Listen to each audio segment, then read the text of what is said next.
Blackstone Audio presents The Politically Incorrect Guide to the Constitution by Kevin R.C. Gutzman, J.D., Ph.D. The dedication reads, To Laurie, who makes all things new again, and everything seem possible. Introduction. Few subjects in American life are so thoroughly mystified, so completely surrounded by a myth of incomprehensibility as the United States Constitution. From its earliest days, its exponents, chiefly lawyers and judges, but with the helping of other politicians, journalists, and authors of various kinds thrown in, have trained the people at large to believe that only the few, the specially trained elite, can understand it. If court rulings interpreting the Constitution defy common sense, well, that must be because common sense is so common. In introductory lessons about America's federal government, students are introduced to the ideas of republicanism, limited government, and federalism. Republicanism refers to a system in which policymakers are chosen through popular elections.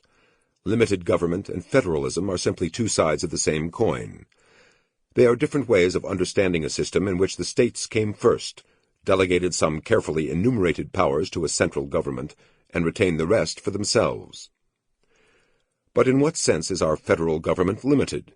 What remains of the idea that power over almost all significant issues is retained by the states? Why is it, in other words, that issues such as homosexual sodomy, abortion, and affirmative action, not to mention prayer in schools and the outcome of the 2000 presidential election in Florida, are decided by federal judges? Whatever happened to republicanism, limited government, and federalism? In recent decades, numerous judges, and particularly the Platonic guardians of the Supreme Court, have undertaken to use the Constitution as a blank check, allowing them to write into American law their own ideas of, quote, the evolving standards of decency that mark the progress of a maturing society, unquote, as Chief Justice Earl Warren put it in Trop v. Dulles, 1958. Note the allusion to Darwin's theory of evolution here. If the judges' conceptions of decency differ from those of all their predecessors, then today's judges must be superior to their predecessors, because they have evolved within their maturing society.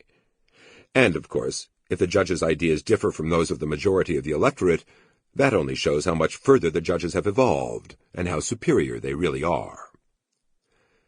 This is not to say that every federal judge or every judge on the Supreme Court fancies himself a Platonic guardian. But it is to say that judges face few constraints on foisting their own views on the people as constitutional law. Yet, Sample complete. Ready to continue?